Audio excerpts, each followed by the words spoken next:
గతవారం కురిసిన వర్షాలకు విజయవాడలోని బుడమేరుకు గండ్లు పడి పలు కాలనీలు నీట మునిగాయి. అయితే ప్రస్తుతం వర్షాలు తగ్గటం, వరద కూడా కాస్త నెమ్మదించడంతో గండ్లు పూడ్చేందుకు ఆంధ్రప్రదేశ్ ప్రభుత్వం యుద్ధ ప్రాతిపదికన పనిచేస్తోంది.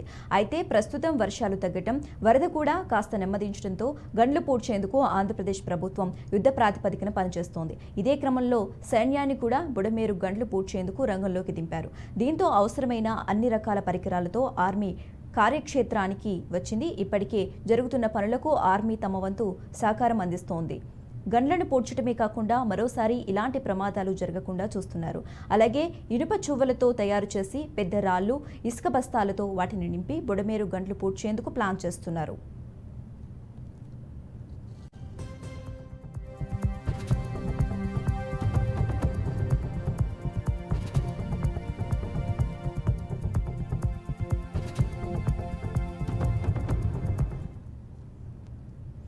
ఇక ఇదే క్రమంలో జలదిగ్బంధనంలోనే పలు కాలనీలు క్లోరినేషన్ బ్లీచింగ్ ప్రక్రియ కొనసాగుతోంది. వరద దృష్ట్యా మున్సిపాలిటీ నీరు తాగొద్దని వీఎంసీ అధికారులు సూచించారు. కాగా వరద సహాయక చర్యలు వేగవంతం చేశారు. ప్రజలను సురక్షిత ప్రాంతాలకు తరలిస్తున్నారు అధికారులు. మరోవైపు నిన్నటి నుంచి వరద బాధితులకు నిత్యావసర సరుకుల పంపిణీ చేస్తున్నారు.